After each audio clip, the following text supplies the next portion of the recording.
IPL 2026 ची सुरुवात लवकरच होणार आहे, पण याआधी 2 टीमची खूप जास्त चर्चा आहे. एक म्हणजे आर-सी-बी आणि दुसरी म्हणजे आर-आर.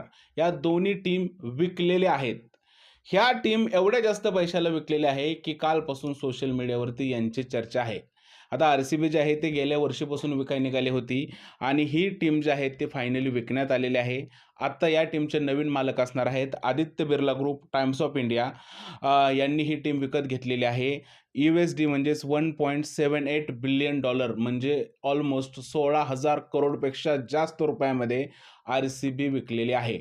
तुम्हाला एक गोष्ट माहीत आहे का? ज्यावेळेस ही बंगलोरची टीम विकत घेण्यात आली होती, त्यावेळेस ते विजय माल्या होता, फरार विजय माल्या होता. त्यावेळेस ही टीम 600 ते 700 करोडपर्यंत घेतली होती विकत, विकिपीडियाच्या माहितीनुसार. आणि आता या टीमला 16,000 करोडपेक्षा जास्त पैसे आलेले आहेत. IPL सुरुवात झाली होती 2008 मध्ये, आता 2026 आहे. एकंदरीतच काय 18-19 वर्षामध्ये या टीमची व्हॅल्युएशन किती पटीने वाढली हे तुमच्या लक्षात आलं असेल.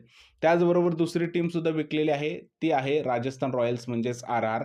ही टीम ज्यावेळेस घेतली होती त्यावेळेस 260 ते 300 करोडमध्ये विकत घेण्यात आली होती आणि आत्ता ही टीम विकलेली आहे जवळ-जवळ $1.6 बिलियन म्हणजेच काय 15,300 करोडपेक्षा जास्त अमाउंटनी ही टीम विकलेली आहे.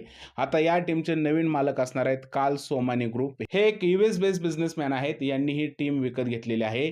15,300 करोडपेक्षा जास्त रकमेला घेतली आहे आणि ज्यावेळेस राजस्थान रॉयल्स 2008 मध्ये विकत घेण्यात आली होती, तर ती फक्त 260 ते 300 करोडमध्ये घेण्यात आली होती.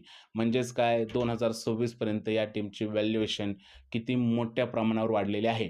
यामध्ये अजून एका गोष्टीची चर्चा आहे ते म्हणजे शेन वॉर्न. तुम्हाला माहिती आहे राजस्थान रॉयल्सचे पूर्व कप्तान यांचा खूप जास्त फायदा झाला आहे. कारण यांची राजस्थान रॉयल्समध्ये 3% इक्विटी होती. आता या 3% इक्विटीच्या बदल्यामध्ये त्यांना 460 करोड मिळणार आहेत.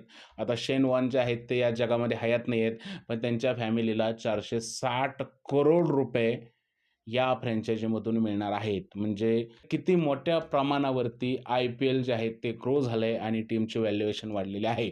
तुमचं काय म्हणणं आहे या सगळ्या प्रकाराबद्दल प्लीज मला कमेंटमध्ये सांगा.